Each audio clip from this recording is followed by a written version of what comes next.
Welcome guys back to the channel in another Mazda video which came from Liverpool. But before I'll tell you what is wrong with it, let me show you something. So Dan's got an amazing idea, which was to get a UK map and put you as a customers or clients on the map where you are from, or where you were coming from, or where you will be coming from to us, because usually you are getting to us or coming to us from in average 3-4 hours away from us. We are here in Lingfield, Surrey, and as you can see, we already put on a few clients who were with us since we bought the map. The actual car which I was talking about is from Liverpool, and as you can see from how far from us we have people, so it is doable definitely. How they do it, they even travel to us or get the car transported to us. Some of them they stay here in the hotel nearby. We give them a lift to the train station if they need to travel back, or we give them a lift to the hotel. We can help with that, it's not a problem. So if you already been or we already done your car and you would like to be put on the map, please let me know in the comment section, or you got my number, or contact me on Facebook and reach out to me so we can put you on a maps. And don't forget to mention where you were coming from or where you live, so we can put a pin in that specific city. So that was what I wanted to show you. I think it's a cool idea. So now about the car. This had or has an oil pressure problem. The lady, the owner, she contacted me. She told me she called 20 different garages in their area. No one wanted to do it. They said they don't want to do it, don't know how to do it. I'm not 100% sure if they got a solenoid for the oil replaced or not, and the fault came back after that. I'm not sure about that. I must have checked it, but I didn't, so I'm sorry for that. But anyways, so they've been refused by a lot of garages from their area. So what they done, they traveled to us even though with the oil pressure problem was present. What I advised them to do, because it is 5 hours from us, to change the oil before the day of the travel, so the car will make it. And it did. Even on the way here, it had no oil pressure light on. I scanned the car after. Surprisingly and funnily, the oil pressure is fine, but I'll show you that in a bit. Now let's have a look at the top. We removed the valve cover. As you can see, it is black, dirty, and injector number 4 was blowing out. The owner, her husband, has replaced the washer, but the problem is, and that's why we always tell you, if the valve cover has never been removed, it is not enough only to replace the washers, because you don't know what's the condition of the cylinder head underneath the valve cover. Just as in this case, it was blowing out, so replacing the washer does nothing, it's just masking the problem. Obviously it won't blow out for a while, but that's there, and that's getting washed down again to the oil pan and blocks the strainer. Luckily the camshaft is not worn. I'll show you what is a worn camshaft and what to check, because we had someone here who had been to a mechanic or to a garage. They removed the valve cover, changed the washers.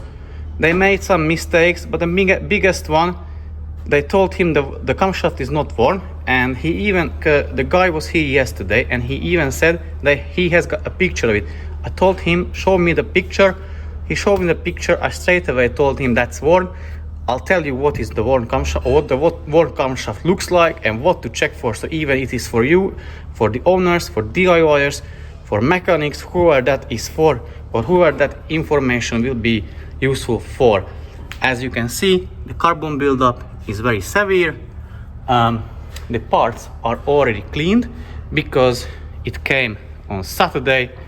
In the meanwhile, we disassembled it.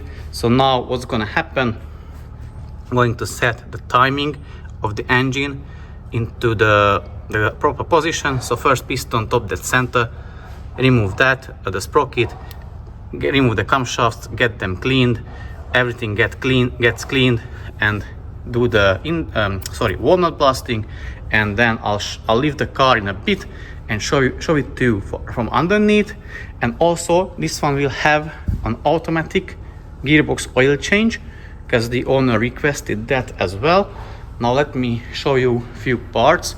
So here are its parts, the injectors. What I wanted to say, because the owner did a bit of a mistake. So for example here, the threads are damaged. This is not a good thing. So when you're doing or fitting the injectors, so imagine the valve cover is off, the fuel rail is on. The valve cover is on, the fuel rail is on. First put the injectors into the holes, but don't tighten them yet. Put the fuel rail back on, and then the fuel lines, just make sure the nuts catches the threads, so they should go very easily, smoothly onto the threads. Then you can tighten the injectors, because if you tighten them first, you won't be able to move, and such a tiny movement can help to align the nuts properly, and then you won't have that happening to you. So cross-threading, as you can see how we work on like a core exchange basis.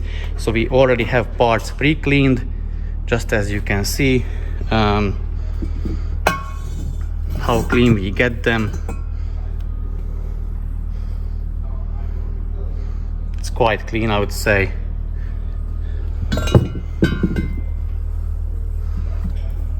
EGR cooler.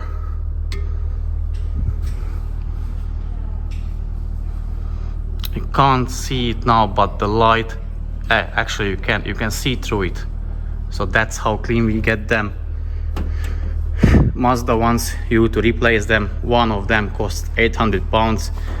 You can clean it. Obviously you need to have the proper tools. Also, this is the tube inside the intake manifold, which goes in there. If this gets blocked, it will trigger the EGR fault code, which is the P0401. And now let me finally leave the car and show it to you from underneath. So the car is lifted, it's in the air. Let me grab the flashlight. So the oil pump looks very, very clean, but let's have a look at this strainer, the main problem of the things. I'm not sure if you can see it. Let me try to hold my hand steady. But you see that sludge, carbon parts, so it is blocked, and that is causing the low oil pressure light to come on. However, it is not, I can't stress it enough, we had it like not quite often, but very, very few times, decent times, when the customer, owner, garage, whoever replaced just the strainer and the problem came back shortly after that. There will be another video, very interesting story very soon, because the car is getting transported to us today, which I will cover on the channel. I want to tell you that, but get back to this one. So the strainer replacement is not enough on its own, because what you could see from the top, that old deposit dirt gets down again to the oil pan and it gets sucked to the strainer, it blocks it, and you will have oil pressure problems again. Here is the camshaft, and that is our ultrasonic bath. That's how or where we clean the parts for these cleaning jobs. And here is the worn camshaft. Here it is pretty obvious, you can see it very well what is the worn means. So usually, like these four wears out, 1, 2, 3, 4, sometimes all of them, sometimes just a few of them, doesn't matter. If any of them is worn, has to be replaced, alongside with 4 rocker arms which are underneath them, the thick ones, and 4 tappets at least. And also all of them has to be checked for like softness. If you can squeeze them, compress them, push them together, no matter how you call it, say it, they have to be replaced. You can try bleeding them, but I don't think that will help. I would say just get them replaced. But now back to the camshaft. What you can see, it has that lip. So basically, I am wearing gloves, but my fingernail, if I would have, could fit or can fit into that groove. It's not supposed to have a groove, and even on this side, as you can see, it is broken off. So basically how it should look like this one. So it is, if you're having a look at from the side, from this profile, it is flush, completely flush. This one has a lip. Let me know in the comment section if that makes any sense. So that's what you need to look for when we are talking about the exhaust camshaft wear. Now we are going to get that cleaned, done. I'll show you the results. Also, I forget to mention, even though it has the new exhaust pressure sensor, we still will remove it, test it for free flow of air. If it doesn't have free flow of air, we'll heat up the pipe and get that carbon, like heated carbon, out of it.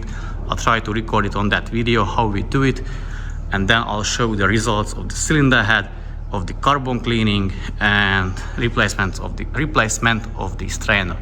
And maybe I will include the gearbox oil change on the automatic gearbox of these Mazdas.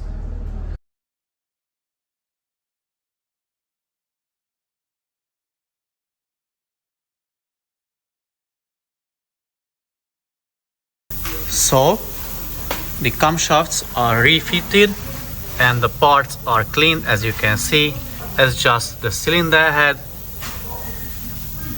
Everything is tightened down. So this bolt 130 Newton meters. The journal bolts, first stage is 5 Newton meter, and the next stage is 10 Newton meters. The order is the following: first, second, third, fourth, fifth. That the one big. The same on the other side as well. And yeah, we've checked the flow of that pipe, and it's free flowing of air, so no problem there. Now then is going to fit the valve cover. He's going to put silicone to the four corners here, over there, there, and here, so where the timing cover matches the cylinder head.